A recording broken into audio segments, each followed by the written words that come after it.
After my husband died, I decided to clean out his garage, which had been locked for almost 20 years. When I opened the old metal cabinet, I found a box inside labeled, "Do not show the children." I thought it would be letters or photos, but what was inside completely changed my understanding of our family. I'm glad you're here with me. Please listen to my story till the end and let me know which city you're listening from. That way I can see how far my story has traveled. I used to think that silence was a sign of peace. After my husband Mark passed away, the house grew so quiet it almost felt respectful, like it was holding its breath for me. I lived with that hush for nearly 3 years, long enough to learn the weight of an empty bed, the sound of mail sliding through the slot, the way grief could flatten into routine. Our children visited when it was convenient. Claire lived an hour away and always blamed traffic. Daniel worked in Denver and insisted it was too expensive to fly more often. They checked on me the same way people check expiration dates. Quick glance, minimal effort, no real concern unless something smelled off. Maybe это было нормально. Maybe that's just how families drift when the anchor is gone. Or maybe I was too tired to question anything. But there was one thing in my life that never drifted. Mark's garage. He kept it locked, a heavy padlock he swore was necessary to keep raccoons out. I always suspected that was nonsense, but I never challenged him. Every marriage has its private corners. His was the garage. Mine was pretending not to mind. For 20 years, that space stayed sealed. Even after he died, I didn't rush to open it. Grief slows you down. It makes even simple tasks feel like boulders you have to roll uphill. But last week, standing in the hallway and staring at the ring of old keys, I felt something shift. Maybe it was boredom. Maybe it was curiosity. Or maybe I finally realized I couldn't keep living around a locked door like it was sacred. I picked the key with the red tag, Mark's handwriting, faded but still neat, and stepped outside. The garage smelled like dust and old motor oil, the scent of a life that had stopped moving a long time ago. Light fell through the high window in a thin rectangular beam, revealing dust motes floating like slow snow. Shelves were lined with boxes, tools, and things I no longer recognized. But one thing stood out, the metal cabinet at the back, the same one he kept locked even inside his already locked garage. "Really, Mark," I muttered, "2 layers of secrecy?" I found the key in a jar of nails in the workbench drawer, another red tag. My hands trembled slightly, though I told myself it was from the cold. The cabinet creaked open with a metallic sigh. Inside, on the top shelf, sat a cardboard box with a marker-scrawled message. "Do not show the kids." My heart stuttered. The kind of stutter that happens when truth brushes past you for the first time. I laughed nervously, the sound brittle. Probably old letters. Maybe photographs he didn't want the kids teasing him about. Something sentimental. Something harmless. So why did it feel like I was trespassing? I carried the box to the small folding table in the corner. I hesitated. My fingers already knew this wasn't going to be something simple. Not with Mark. Not with our marriage the way it had been. Steady, but full of unspoken things. When I opened the lid, the air changed. Just a sensation, but unmistakable. Like something in the room took a step closer. Inside wasn't what I expected. Not even close. But before I could pull everything out, I heard the crunch of tires on gravel. Claire. She stepped out of her SUV with the familiar sigh she used for everything. Her job, her kids, my existence. "Mom, you're out here? Why on earth are you going through the garage? I told you I'd help next month." Next month, next never. I moved slightly, blocking the box with my body. Just sorting a few things. Her eyes flicked around the room like she owned the place. "Dad didn't like you touching his stuff." "He's gone, Claire." She didn't answer. Instead, she scanned the shelves, then the cabinet, then my face. Something cold flickered in her expression. Disapproval? A hint of alarm? Why alarm? "I really think you should leave everything as it is," she said finally, "at least until we figure out what to do with the property." Property, not home. I forced a shrug. It's just clutter. She didn't believe me. I could see it. She kept glancing at the table behind me, the one with the box I hadn't closed. "Mom," she said slowly, "don't start anything that will just complicate things." Complicate for whom? She stayed only 10 minutes, but her presence left a residue of tension, like humidity before a storm. When she drove away, I exhaled shakily. My chest felt tight. I turned back to the box, pulled out the first folder. My hands went cold. This wasn't about letters or nostalgia. This was something else. Something that could reshape everything I thought I knew about Mark, about our kids, about the quiet life I had been drifting through. And suddenly, Claire's reaction made perfect, chilling sense. What did she know? What had they known? Why had the garage been so tightly guarded? And, more terrifying, why had Mark wanted to keep all this away from the children? I looked at the open garage door, sunlight pouring in like a spotlight. For the first time in years, I felt awake and afraid. I didn't sleep that night. The folder lay on my kitchen table, its edges catching the glow from the stove light I had forgotten to turn off. My tea went cold, untouched. Every time I tried to walk away, my eyes drifted back to that thin stack of papers like they were magnetic. I told myself to be rational, to go slowly, to wait until morning when everything would look less frightening. But the truth didn't wait for daylight. It pressed against me, demanding to be known. What if opening that folder meant pulling a thread I could never put back? What if Mark had lied to me for years? What if my children, my own children, were somehow part of it? I sat down, took a breath, and made myself read. The documents weren't dramatic at first glance. Receipts, notarized forms, a few letters from a law office I didn't recognize.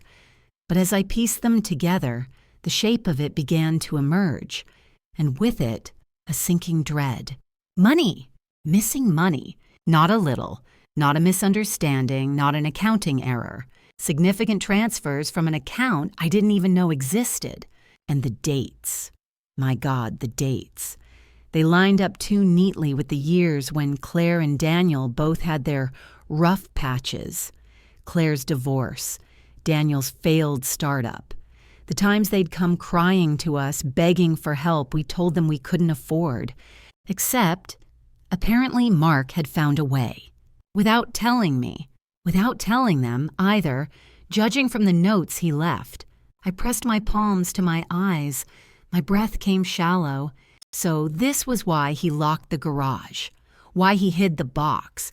Why he didn't want the kids to see it. Not because he wanted to protect me, but because he wanted to protect them. Or maybe protect himself. And then, an even darker question. If they really didn't know, then why had Claire reacted the way she did? Fear prickled at the back of my neck. Something wasn't adding up. I gathered everything back into the box, slid it under my bed like a teenager hiding a forbidden magazine, and lay staring at the ceiling. The shadows above me looked different now, more watchful, more tense. I realized with a jolt that I felt unsafe from my own family. How absurd was that? How unthinkable! And yet the instinct was there all the same. By the time the sun rose pale and weak through the blinds, I knew one thing clearly. I couldn't unlearn what I had seen.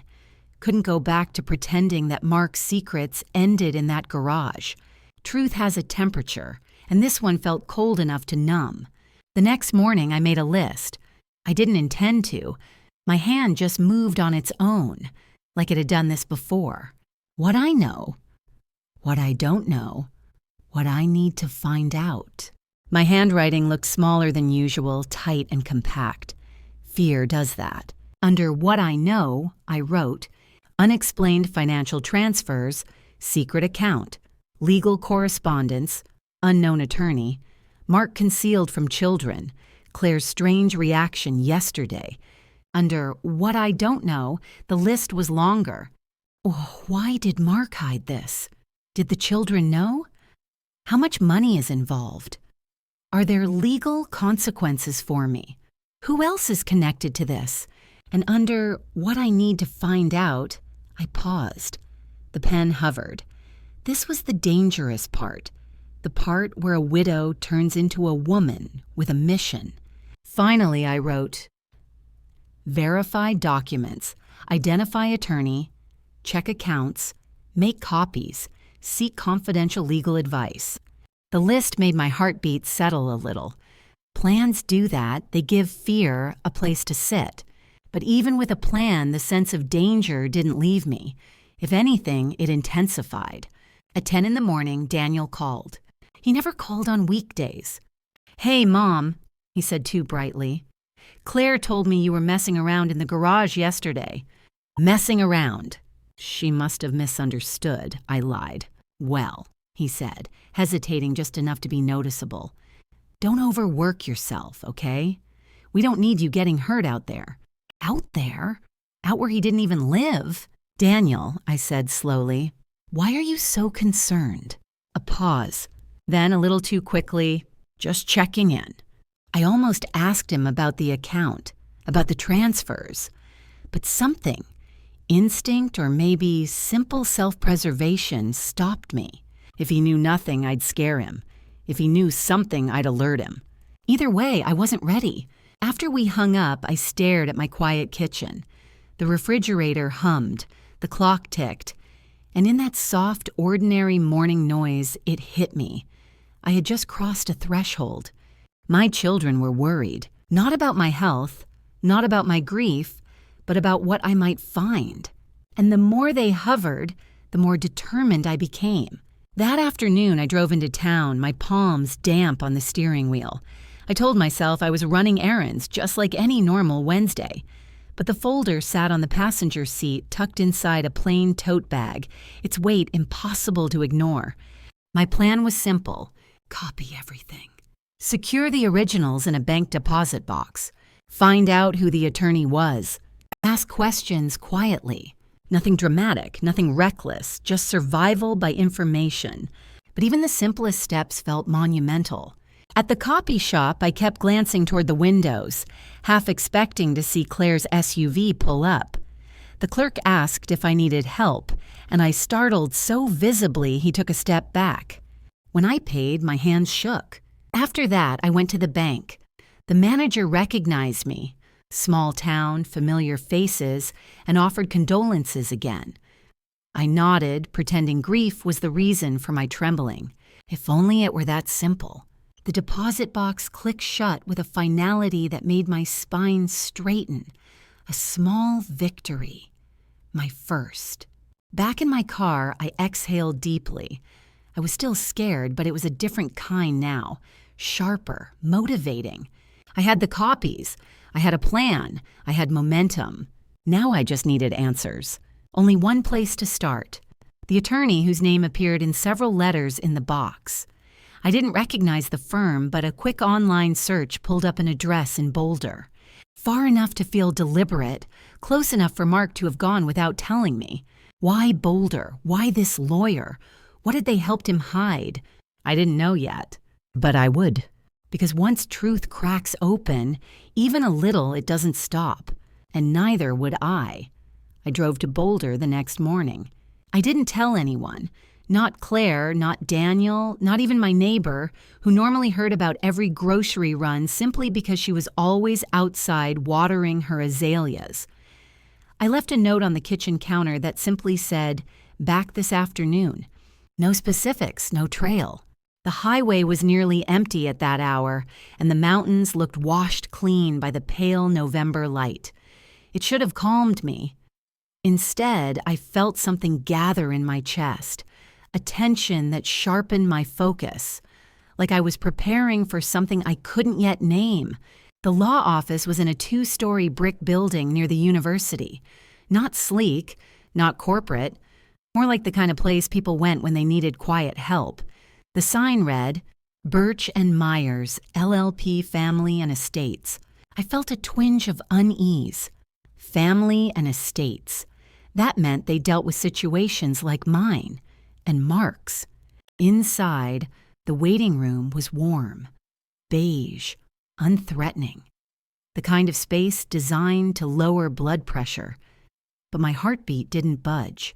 A receptionist, a woman maybe in her 30s, looked up with a professional smile. "Good morning. How can we help you?" I slid one of the copied letters across the desk. "I need to speak with someone who can tell me about this correspondence. It's from your firm." She scanned it, her expression tightening ever so slightly. "Birch handled these cases. He's retired now. Is there someone else who could review them?" She hesitated. "Let me check." While she disappeared down the hallway, I sat on the edge of a leather chair, clutching my bag. The copied folder inside felt like a second heartbeat. When the receptionist returned, she said, "Attorney Myers can see you." I followed her into a small office with a window overlooking a narrow alley. The man waiting inside, Myers, looked to be in his late 50s, gray hair, calm eyes, a tie that had been knotted too hastily. He stood to shake my hand. "What can I help you with, Mrs. Reynolds?" I said. "Margaret Reynolds." He motioned for me to sit. "You brought some documents?" I placed a few photocopies on his desk, watching his face as he read the letterhead. Something flickered there. Recognition, maybe. But he quickly masked it. "This was correspondence between my husband, Mark Reynolds, and your firm," I said. "I'm trying to understand what it concerns." He adjusted his glasses. "I see." A pause stretched between us. Too long. "What kind of matter was it?" I pressed gently. "I found these after my husband's passing. I wasn't aware he had any business with your office." He leaned back, tapping the papers with one finger. "Mrs. Reynolds, I remember your husband. He was a private man." That was an understatement. "What did he hire you to do?" I asked. He exhaled as though weighing something. "I can't disclose details of client matters without proper authorization." "He's dead," I said quietly. "I am his surviving spouse. I've brought the documents. I'm not asking out of curiosity. I need to know if I'm in any legal danger." His eyebrows lifted a fraction. That got his attention. He nodded slowly. "Let me check something." He stood, left the office, and closed the door behind him. I listened to the muffled hum of voices from somewhere down the hall. When he returned, he carried a single folder, thin but official-looking. "I can't share everything," he said as he sat, "but I can confirm the nature of his file." I braced myself. "Your husband consulted us regarding undisclosed financial transfers to 2 family members." My stomach dropped. "Family members?" I repeated, though I already knew. "His children," he said. "Claire and Daniel." There it was, spoken aloud, solid, real. No longer shadows on the edge of my understanding. "He set up a private account several years ago," Myers continued. "He wanted legal guidance on how to structure disbursements without triggering tax complications or inheritance disputes." "Without telling me," I whispered. He hesitated. "It was framed as temporary. He planned to disclose it eventually, except he never did." "And the children?" I asked. "Did they know?" "No," he said firmly. "They were unaware." He emphasized confidentiality. I exhaled slowly. Relief? No, not relief. Something more complicated. A knot tightening, not loosening. "What happens now?" I asked. "That depends," he said. "The account still exists. Depending on its current balance and its structure, it could affect estate probate, tax liability, and the fact that I just discovered it," I cut in. "Does that put me at risk?" He studied me with a level, experienced gaze. "It puts you at a crossroads." The phrase chilled me. Crossroads meant choice. Choice meant consequences. "Mrs. Reynolds," he added, "if your children discover you're investigating this, there may be tension." A humorless laugh escaped me. "There already is." He closed the folder, fingers resting on its cover. If you want, I can arrange for a full review of the account. Quietly. You'll need to decide who you want involved and who you don't. He was talking about my children. I understood. This was the point of no return. If I proceeded, secrets would come out, questions would ignite, loyalties would shift. My relationship with Claire and Daniel, already strained, might fracture completely. But if I backed off, then I would live in the shadow of my husband's decisions, carrying the weight of what I knew and what I might be blamed for without ever understanding the whole truth. And I was done living in shadows. I want the review, I said. He nodded. I'll start the process. I left the office with my hands cold and my throat tight. Outside, the Colorado sky was painfully bright, and the wind cut straight through my coat. My footsteps echoed sharply against the concrete sidewalk. Halfway to my car, my phone buzzed. Claire. I stared at the screen. 2 missed calls, a message. Mom, call me ASAP. We need to talk. My pulse kicked. Had she found something? Had she gone to the house? The garage? Another message appeared before I could think. Daniel's coming over too. Please don't do anything until we talk. Until we talk. My mouth went dry. They knew. Maybe not what I had found or what I was about to uncover, but they sensed movement. They sensed I was slipping out of their grip, asking questions they didn't want asked. The opposition was awake now, and I wasn't ready. But ready or not, the road behind me had closed. I started the car, gripping the wheel with both hands. No turning back. Not anymore. I reached home in the early afternoon, my pulse still uneven from Claire's messages. The house looked the same as always, quiet, a little lonely, wrapped in the brittle stillness of late fall. But as I stepped inside, I felt the air shift, as if the walls themselves sensed what was coming. I didn't even have time to remove my coat before I heard tires on the driveway. I moved to the front window and saw Claire get out of her SUV, face tight, determined, already marching toward the porch. Daniel's rental car pulled up behind her, and he stepped out looking grim, his jaw set in a way I hadn't seen since he was a teenager, caught lying about a broken window. My heart thudded painfully. They weren't coming to comfort me. They weren't coming to check on my well-being. They were coming because I had stepped outside the invisible boundaries they thought I wouldn't question. I opened the door before they could knock. Mom, Claire said sharply, we need to talk. Daniel hovered behind her, quieter but tense. His eyes flicked to my coat, then to the keys still in my hand. Where were you? He asked. I forced myself to keep my voice steady. Out! Out where? Claire demanded. Why? I countered. Since when do I report my errands to you? She inhaled through her nose, slow, controlled. Because you've been acting strange. Strange? I repeated. Daniel stepped forward. Mom, Claire said you're digging through Dad's things. The garage, now disappearing all morning. We're just worried. Worried. Such a convenient word. A soft blanket thrown over a hard intention. I don't need you to worry about me, I said. I'm fine. No, Claire said, taking another step toward me. You're not. You're doing things that don't make sense, and we can't let you... Let me? My voice sharpened before I could stop it. She froze, startled. Daniel lifted his hands in a placating gesture. We're not trying to upset you. We just want to understand what's going on. He was lying, or only telling half the truth, which was worse. I felt the folder under my coat, its presence reassuring. I stood a little taller. I found some papers, I said carefully. That's all. They reacted instantly. Claire's expression hardened. Daniel's shoulders stiffened. What papers? Claire asked. I'm not sure yet. Another half-truth. Mom, Daniel said carefully, Dad left a lot of old junk. You shouldn't stress yourself over it. Claire jumped in quickly. Exactly. You shouldn't go through that alone, especially not the garage.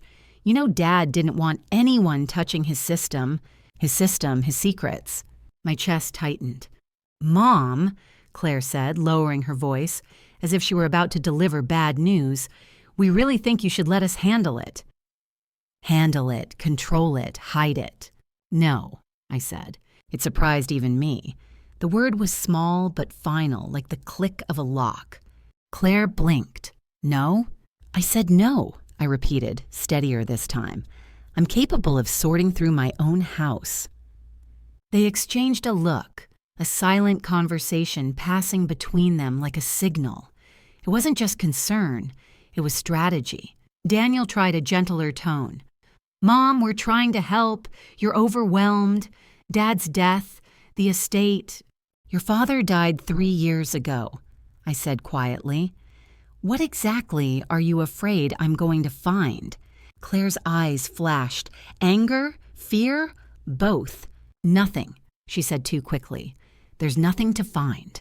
Then why did she look terrified? Daniel stepped forward again. "Mom, please, let us go through the boxes. You don't know what's in there." "Oh, I know," I said softly. "More than you think." The words slipped out before I could stop them. Claire paled. Daniel stiffened. "Mom," Claire said, her voice shaking now, less from fear, more from fury. "What did you find?" I didn't answer. Instead, I opened the door wider. "You should go." Claire stared at me as if she didn't recognize me. Daniel looked wounded, then frustrated. "We're only trying to keep you from making a mistake," he said. "And I'm trying to keep myself from being manipulated," I replied. "So please, leave." He inhaled sharply. "Mom, now." The finality in my tone landed like a blow. For a moment, neither of them moved. Then Claire exhaled sharply, turned on her heel, and strode toward her SUV. Daniel lingered a second longer, his voice low. "Mom, whatever you think you found, don't do anything stupid." The threat wasn't even disguised. He followed Claire, and within seconds, their engines rumbled to life. I watched the vehicles disappear down the road until the sound faded into the wind. Only then did my knees weaken. I closed the door quietly behind me, locked it, and leaned against it, breathing in slow, shaky gulps. They were scared, truly scared. And that told me more than any document ever could. For 2 days after their confrontation, I stayed inside, not hiding, recovering. The adrenaline had worn off, leaving behind a numb fatigue.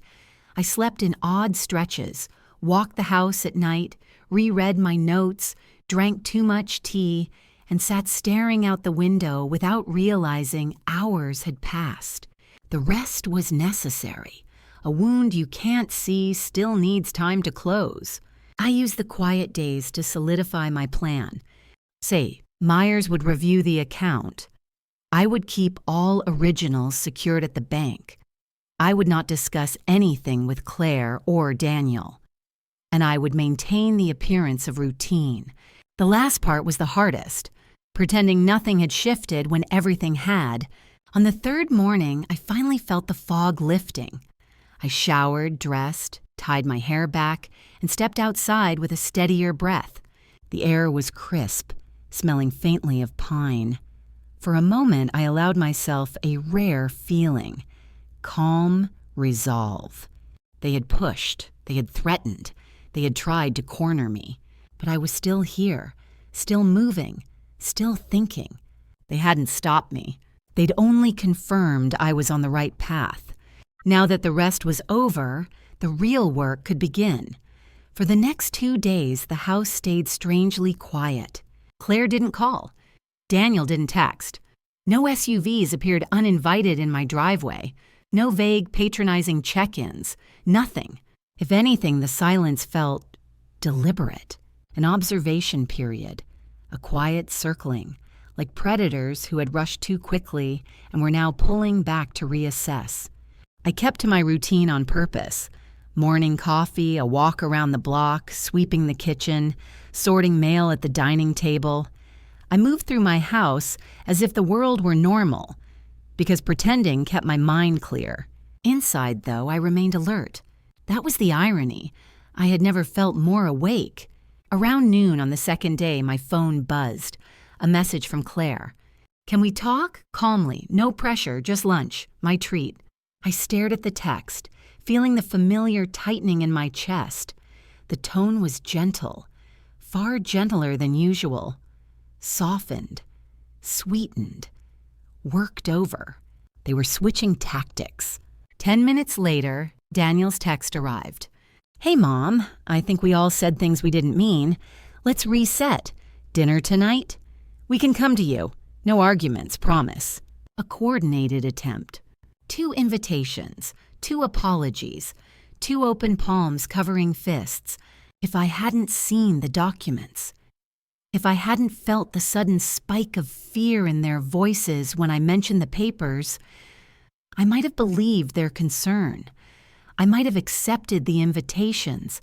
I might have walked straight into their version of a reset, where they talked and I listened, where they convinced me I was fragile, confused, overwhelmed, where they gained back control. But now that I'd stepped outside their narrative, I could finally see the strings. And I didn't blame them. People cling hardest to the things that benefit them. And secrets, especially financial ones, benefit someone. I typed back simply, "Not today. I need time." Nothing more. Claire responded within seconds, as if she had been waiting with the phone in her hand. "Of course. Whatever you need. Just don't make any big decisions until we talk, okay?" Daniel's reply came slower. "Yeah, take your time. We love you. Just keep us in the loop." A chill threaded through me. Keep us in the loop.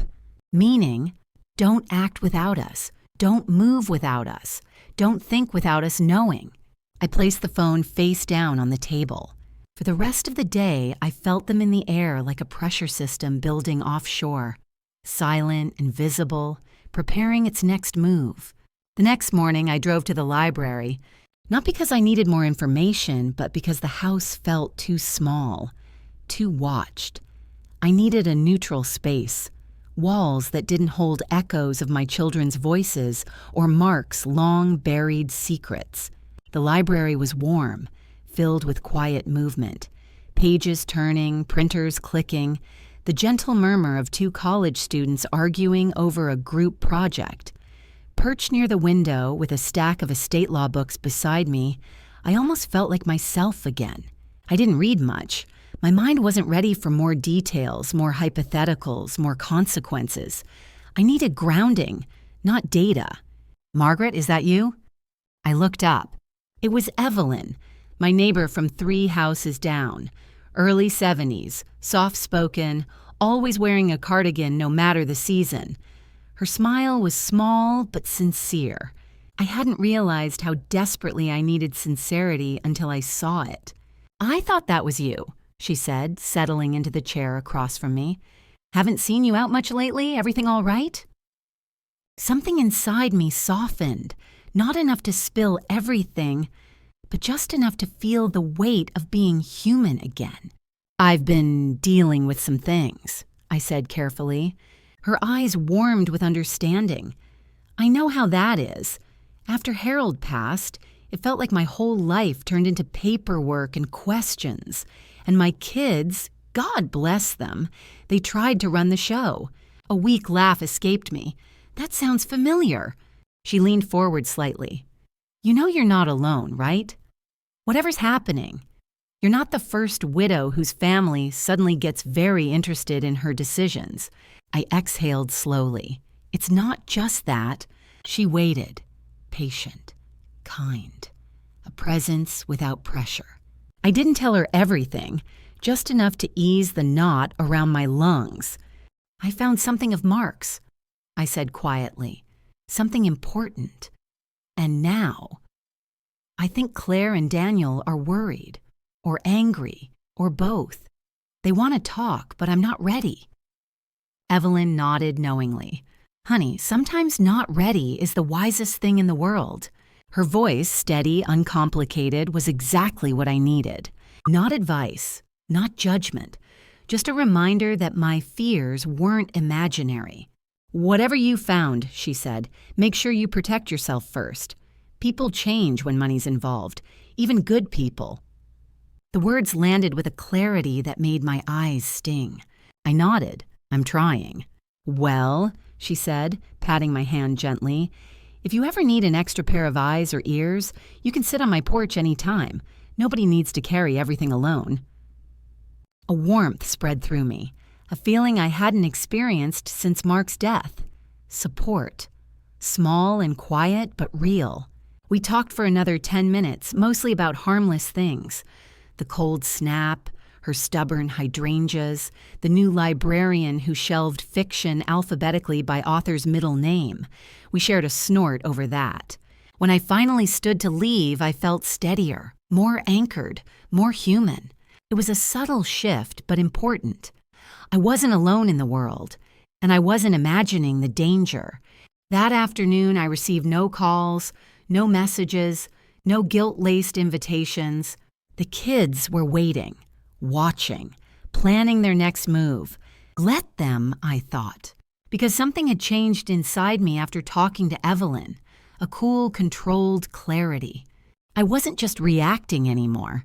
I was preparing, and when the next wave came, as it surely would, I wouldn't be caught off guard. I would be ready.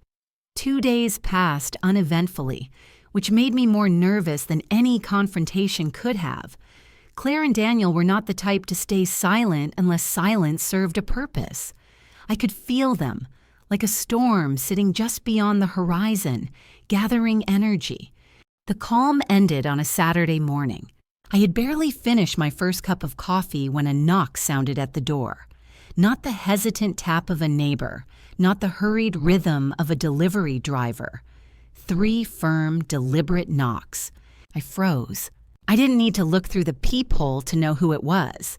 Still, I stepped closer, cautious. Through the small, beveled glass pane, I saw Claire's silhouette, stiff and composed, her hands clasped at her waist. Behind her, Daniel stood with an expression I couldn't read. Too still, too controlled. A performance. I opened the door halfway. "Mom," Claire said warmly, too warmly, "we brought breakfast. Can we come in?" She held up a paper bag from my favorite bakery. The gesture would have touched me once. Before all this. Today it felt staged. Daniel lifted a cardboard drink tray. "Your favorite latte," he said. "Half calf, 2 pumps vanilla." He hadn't remembered that in years. I stepped aside reluctantly. "Fine, come in." They entered like diplomats arriving at a negotiation table. Smiles polished, gestures soft, eyes sharp. The air tightened as soon as the door closed behind them. I led them to the kitchen. Claire unpacked muffins, her movements graceful, practiced. Daniel placed my latte before me like an offering. Claire sat across from me, hands folded. "Mom, we're sorry about the other day, truly." Daniel nodded. "We handled it badly." I studied them. They were good actors. Much better than I had given them credit for. Claire leaned forward, tone gentle. "We just want you to be calm. Losing Dad was hard on all of us. And going through his things, that's emotional. We understand." She was speaking like a therapist reading from a script. Daniel chimed in, softer still. "And we know you've been worried, maybe confused." There it was. The pivot. The way they always tried to frame my clarity as fragile. I felt my pulse quicken, but my voice stayed steady. "I'm not confused." Claire smiled, patient but patronizing. "Mom, everyone gets confused when dealing with estates. Even I get overwhelmed, and I handle contracts every day." "You're not listening," I said quietly. They exchanged a glance, a signal, a shift in strategy. Daniel leaned forward. "Mom, we just want to help, but we can't do that if you shut us out." "I'm not shutting you out," I said. "I'm protecting myself." The words dropped between us like a stone in water, rippling, widening, impossible to ignore. Claire blinked, startled. "Protect yourself? From us?" "From anyone," I said, "until I understand everything." A crack formed in Claire's smile. Daniel's face hardened. "What did you find?" Claire asked. She tried to sound curious, not desperate. She failed. "I'm not discussing that," I said. Daniel's jaw tightened. "Mom, this isn't a game." "And I'm not your enemy." Then why are you acting like it? Claire snapped before catching herself. She inhaled quickly, smoothing her voice. We're just concerned. Concerned, worried, confused. Their arsenal of seemingly kind words, all meaning the same thing. Stop asking questions. Daniel tried again. Mom, whatever you saw in Dad's things, you're misinterpreting it. He was private. You know that. I know enough, I replied. Claire's voice wavered. Enough to do what? Enough to take this seriously. Something flashed in Claire's eyes. Fear or fury, I couldn't tell. Daniel leaned back, exhaling through his nose. Mom, you're going to start something you can't handle. There was no warmth left in his tone. No softness, just warning. I felt a tremor move through me, but I kept my spine straight. That's my decision. Claire stood abruptly.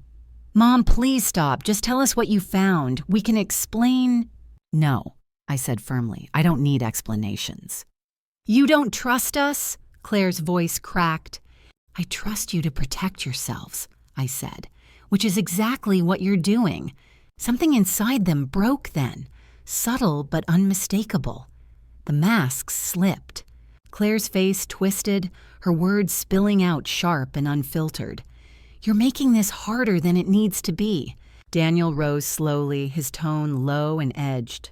Mom, this is going to get messy if you keep pushing. A threat, clear, direct, no more disguises. My hands trembled under the table, but my voice didn't. I'm not afraid of the truth, I said. You are. Silence. Then Claire looked away first, her anger collapsing into something almost like panic. Daniel shook his head, muttering something under his breath. They walked toward the door without another word. At the threshold, Claire turned back. Mom, she said tightly, please stop before this gets worse. I met her eyes. It already is. She flinched. Then they left. No hugs, no offers of help, no forced smiles. The door closed with a dull thud that echoed through the house. I stood frozen in the kitchen for a long time after they drove away. My hands were shaking. My breath came shallow.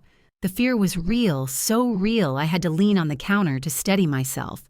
But under the fear, beneath the trembling, something else emerged. Resolve. Pure, cold, unmistakable. They were afraid. They were trying to control the narrative. They were pushing because they sensed the ground shifting under them. And that meant I was close. Closer than I knew.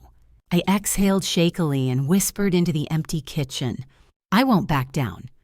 For the first time since Mark's death, the house didn't feel lonely. It felt like mine. By Monday morning, the air in my house felt charged, like the atmosphere right before a thunderstorm. Every movement seemed too loud, every silence too sharp. I knew the children wouldn't retreat for long. Their last visit had failed, their masks had cracked. And people rarely forgive being unmasked. I spent the morning organizing my copies, slipping them into labeled envelopes, preparing myself for whatever came next. Myers had emailed late the night before. We need to talk. I have updates on the account. Updates. The kind of word that never meant anything small. I arranged the meeting for noon at his office. But as I was gathering my things to leave, I noticed something unsettling. My mailbox. The metal door hung slightly open. I never left it open. A ripple of unease ran through me. Inside, the mail sat untouched, but the envelopes had been shifted as though someone unfamiliar had thumbed through them. A warning, a reminder, or simply evidence that boundaries, physical and emotional, were no longer being respected. I closed the box carefully, drove to Boulder with both hands gripping the wheel, and forced myself to breathe evenly. The law office felt different this time. The receptionist's smile was strained, almost apologetic. Attorney Myers asked me to bring you straight back. Her tone was cautious, as if she knew the conversation wouldn't be easy. Inside his office, Myers looked exhausted. Papers were spread across his desk. He motioned for me to sit. "Mrs. Reynolds," he said quietly. I completed the review. My pulse quickened. "And?" He slid a stapled packet toward me. "The account your husband created, well, it wasn't simply for the children. It was meant to shield assets." "Shield from whom?" He hesitated. "From creditors, from audits, and from certain family members." I frowned, but he never mentioned debts or trouble of any kind. "He paid off several obligations quietly," Myers said. "Some medical, some personal. But here's the part you need to know. The transfers he made to Claire and Daniel—" He paused. "Yes," I prompted. "They weren't gifts." His voice was steady but firm. "They were repayments." A cold wave washed over me. Repayments for what? He met my eyes. "They borrowed money from him, significant amounts, and never returned a cent." I sat there stunned. He continued gently. "He hid the account because he didn't trust them, and he didn't want you caught in the middle." I swallowed hard. Why didn't he tell me any of this? "Perhaps he planned to," Myers said. "Perhaps he wanted to avoid conflict. But his notes were clear. He believed your children would react strongly if they knew he kept records." I closed my eyes briefly. That explained everything. Their fear, their hostility, their desperation. They didn't want me to find out, not because the money was hidden from me, but because it proved they'd used their father, then stepped back into his life when they needed something again. And now they feared accountability. "What am I supposed to do with this?" I whispered. "You protect yourself," Myers said evenly. "These kinds of financial disputes can turn ugly, but the paper trail is thorough. Your husband kept impeccable records." "Is there anything illegal here?" I asked. "Not on your part," he said, "or your husband's. But your children may try to argue otherwise to avoid consequences. You need to be cautious." I let out a long, shaky breath. "Thank you." As I gathered the papers, he added, "Mrs. Reynolds, if they confront you again, don't engage. Call me." I nodded. But as I left, I had the distinct feeling I wouldn't have the luxury of calling anyone. I got home around 2 p.m., and their cars were already in my driveway. Claire's SUV, Daniel's rental, parked deliberately, blocking the normal path to the garage. My stomach clenched. I barely stepped out of my car before Claire stormed toward me. "Where were you?" she demanded.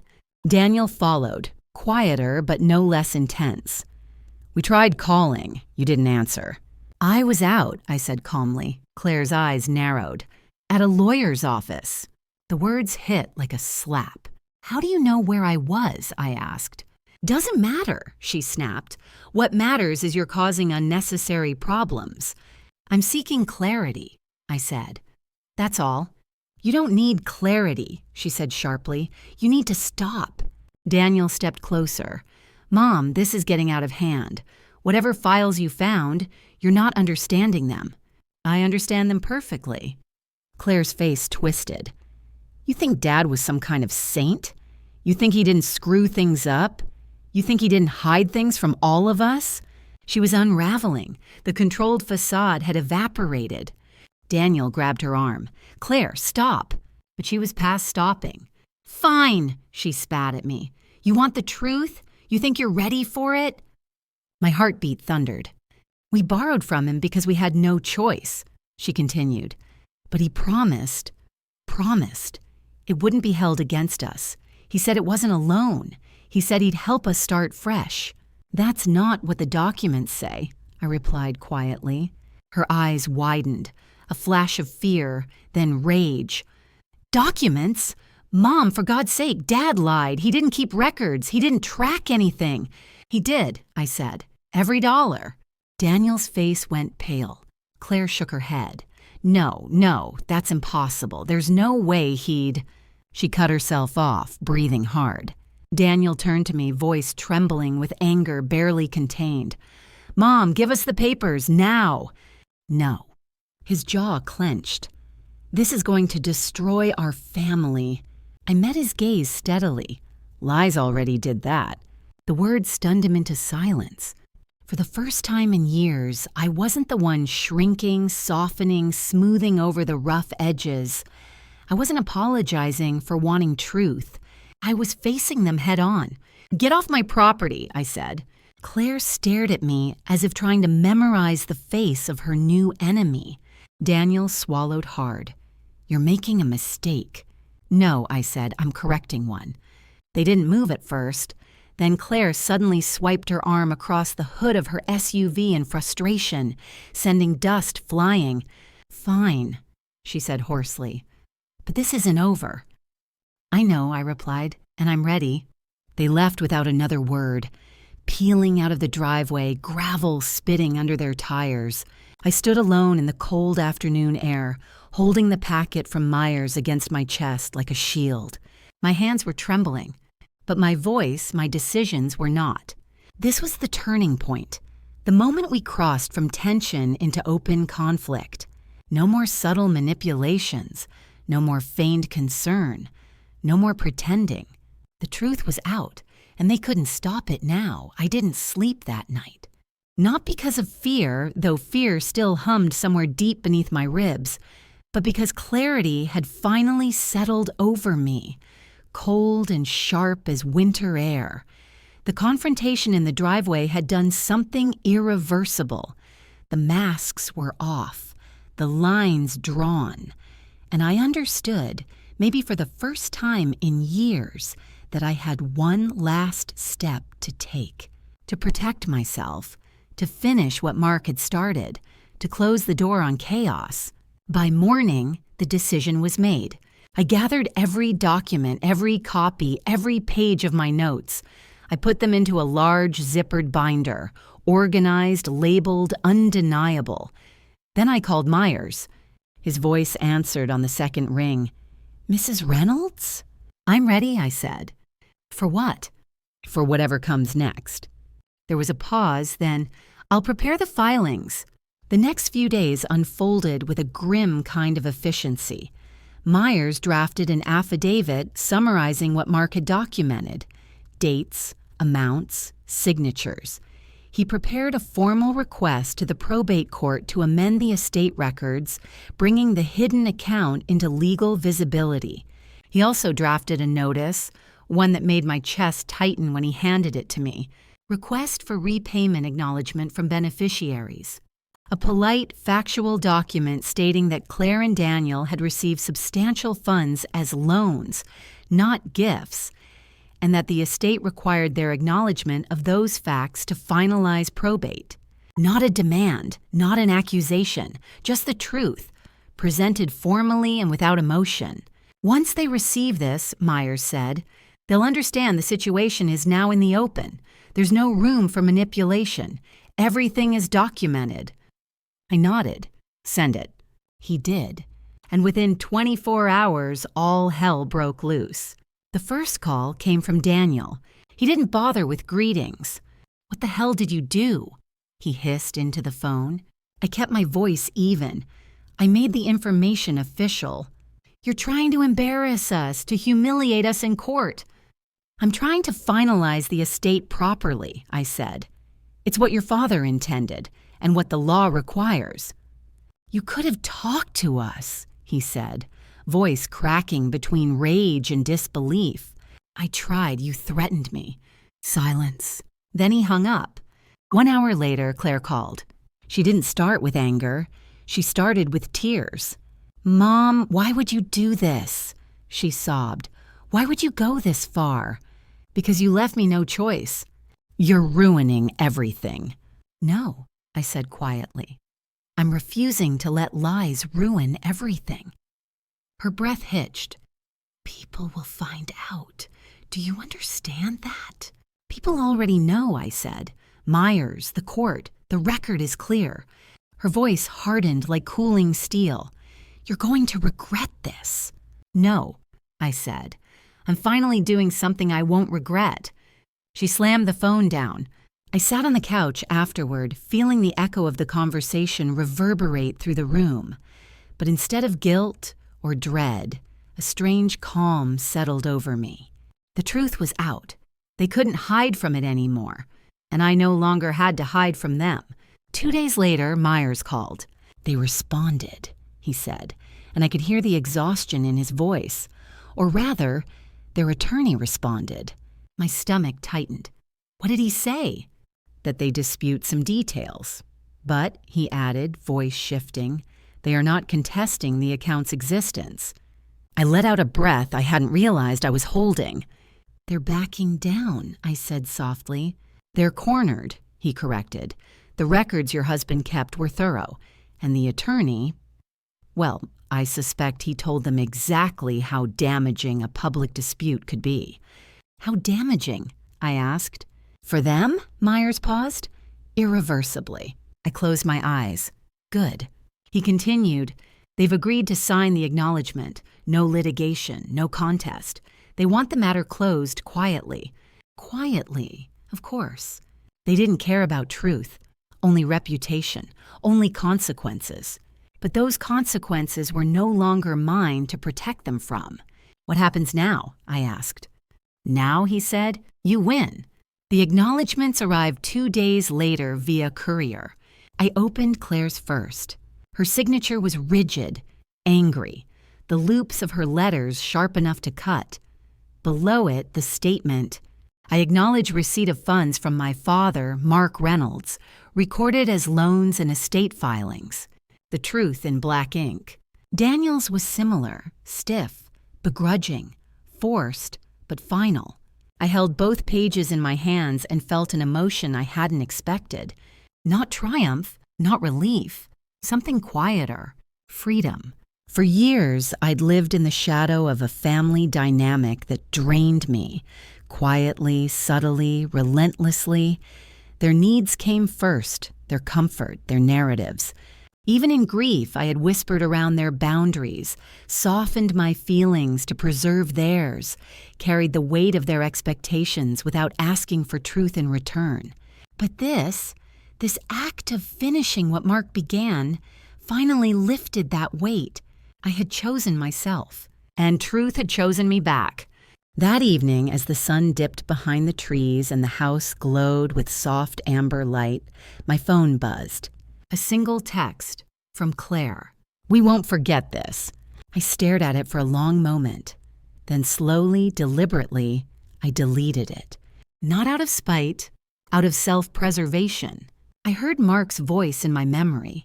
Not something he'd said, but something I imagined he might have whispered if he could see me now. "You did what I couldn't." Maybe he had intended to reveal everything. Maybe fear or love or habit held him back. But I had done it, all the way, without compromise. As the house settled into its nighttime stillness, I felt something shift inside me again, like a door closing quietly but irrevocably. This chapter was over, and I had won. Not loudly, not violently, but completely.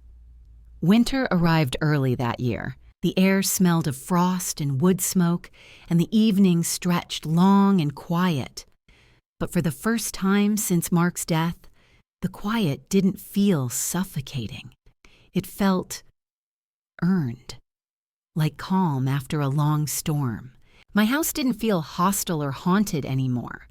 Every room breathed differently, lighter, freer, as though some invisible weight had been lifted. Even the garage, once a place of dread, now felt like just another part of my home. I had faced the truth. I had survived the confrontation, and the world hadn't fallen apart. Not my world, anyway. Theirs, however, Claire's and Daniel's, told a very different story. It started subtly. Claire stopped posting on social media. For a woman who documented her life like a PR campaign, brunch photos, gym selfies, scenes from her office, her sudden silence was loud.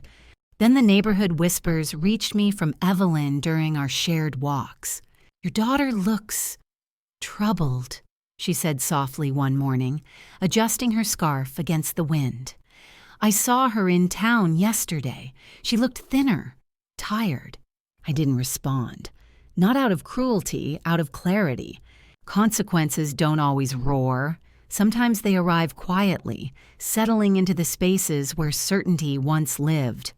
For Claire, the acknowledgement she had signed meant the bank refused her application for a new mortgage. Too much unresolved financial history, they'd said.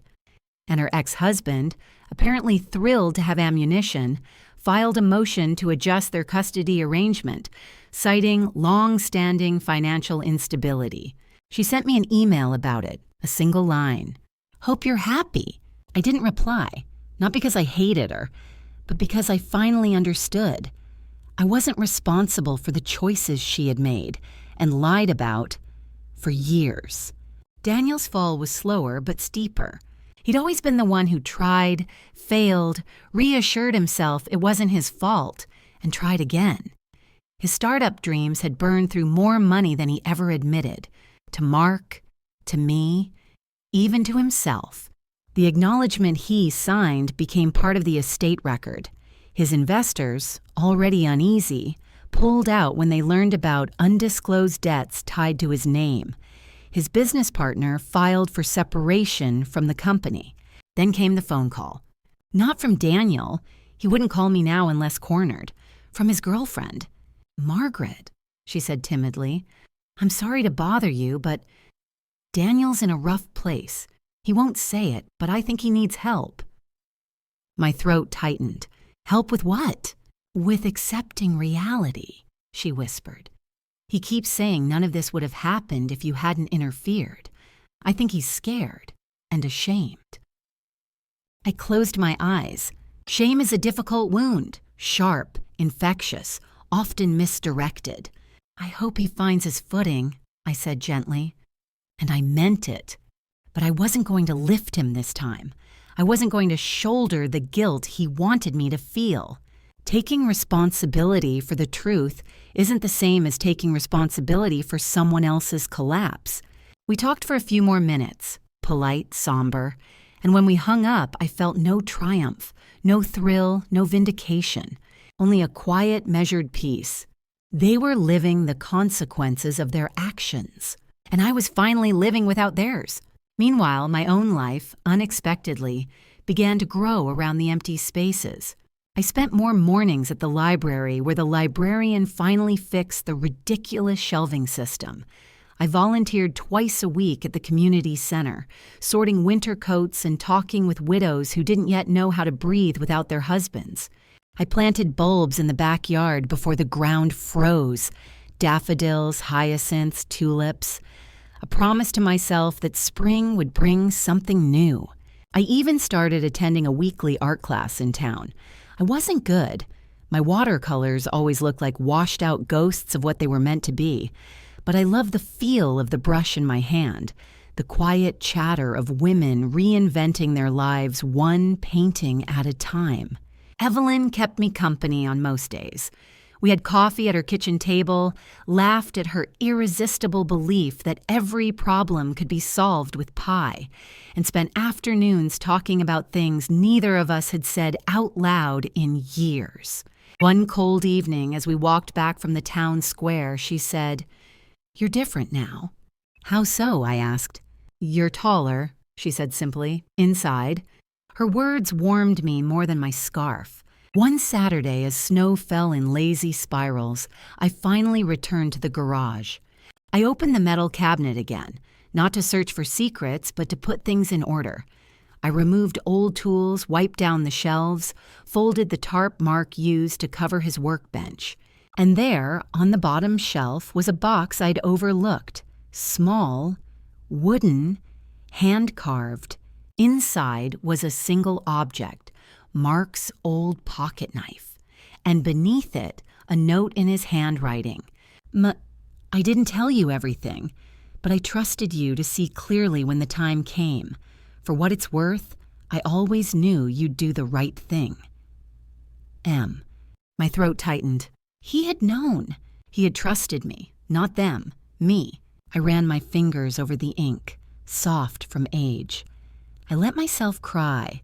Not from sadness, but from a strange, overwhelming sense of arrival. Not victory, not vengeance, resolution. The past had been unraveled. The truth had been faced. The wounds had been allowed to breathe. And the future, my own future, was finally mine to shape. In the months that followed, I heard less and less from the children. Claire moved to a rental across town, her voice quiet when she called the bank, embarrassed when she met anyone who knew the story. Daniel picked up extra contracting jobs, trying to make ends meet, trying to rebuild something he'd once taken for granted. They weren't ruined, just humbled, and growing, perhaps, in the cracks. As for me, my life, unexpectedly, quietly, had begun again. Not perfect, not dramatic, but honest. And for the first time in a long time. That was enough. If there's one thing I learned, it's this. Families don't fall apart because of the truth. They fall apart because of the lies we agree to live with.